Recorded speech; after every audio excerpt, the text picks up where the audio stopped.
So now we want to move into the next major section of the course. Up till this point, we have talked about background information, chemistry, the aqueous foundation for biochemistry, what is water, pH, the scientific method. Now let's dive into the very foundations of all the biomacromolecules that are going to make up cells, and the cells that then make up all living things. And our fundamental element that we're going to start with is carbon, because life as we know it is based on this element. So hydrocarbons are basically the foundation for all of our biomacromolecules. So we say hydrocarbon backbones decorated with functional groups. And by the end of this talk, we should understand what that means. So remember that HONC makes up more than 96% of all living material. So if it's living tissue, most of it is hydrogen, oxygen, nitrogen, and carbon. And we also talked about the chemistry of the valence shell, right? We said that because of the octet rule, the outer shell, the valence shell of any element, really wants to be full. So carbon has 4 electrons in its natural state. It really wants 4 more to fill that outer shell. Now when we look at carbon on the periodic table, we can see that it's clustered with all these other elements that we know are associated with life. There's carbon in the upper right, next to nitrogen, next to oxygen, right? We're going to see phosphorus. We're going to see sulfur. We talked about chlorine. Now over on the far left, you see sodium, magnesium, calcium, potassium, right? And of course, hydrogen up top. All of these clustered points are really, really important elements for life. Carbon, though, is going to be our central feature. And the fact that it wants 4 bonds, wants 4 attachments, it really becomes a great building block. It's a lot like Tinker Toys. So some of you may be familiar with these, others not. This was a toy of my youth, so many years ago.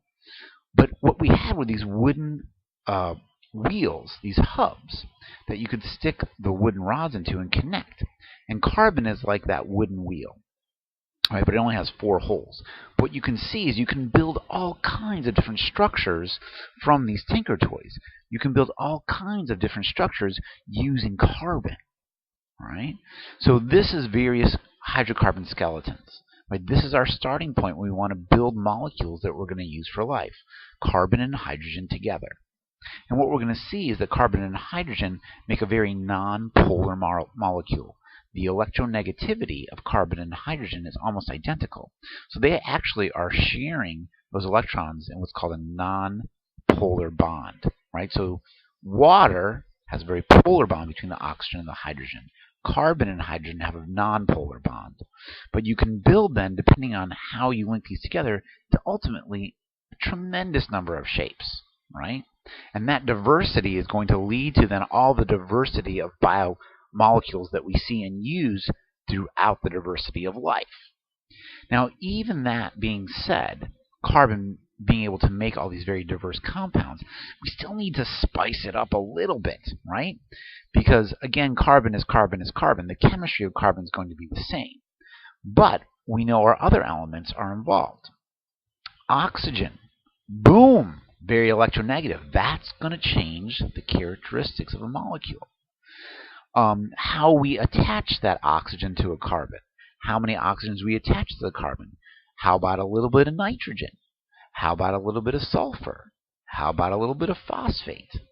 So when I start to combine these into our hydrocarbon backbones, we start to see some common groups. We call these functional groups.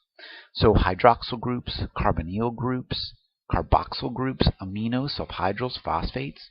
You don't have to memorize these, but I do want you to understand the concept. That if I take that sundae that I'm building with carbon and hydrogen atoms and I put a big dollop of oxygen on the end, boom, that changes it, right? Put a big dollop of nitrogen on the end or sulfur, I can do different things with it. It's going to taste very different. Because those are different elements, they're going to lend different chemistry to ultimately the way that molecule behaves. And that's going to be very, very important for biochemistry. So again, our foundation is building these hydrocarbon skeletons. The backbone is made of carbon and hydrogen, and then we decorate it with these functional groups with different elements. Right? It's like baking a cake. I can have the cake, and the cake's delicious, and that's great. But now if I add some M&Ms to the top and some sprinkles and some other candy, whatever you want, it changes the flavor. It spices it up. It's a different presentation. And that's the way that these molecules are built. So again, when we look at the periodic table again, we're going to see that these cluster, the biological elements tend to cluster around each other. Again, sodium, magnesium, potassium, and calcium below hydrogen on the left. And then carbon and nitrogen, oxygen, phosphorus, and sulfur and chlorine tend to be on the right? Those are our two big clusters for most of the things that are really important for most living things. Now, what are we going to do with this idea? Well, we're going to start to build our 4 classes of biomacromolecules. So most of the things that make up living cells, most of the molecules, fall into one of these 4 categories. Lipids, we also think of them as fats, proteins, carbohydrates, and nucleic acids. And what we're going to do is then address each of these in turn in the next series of recordings.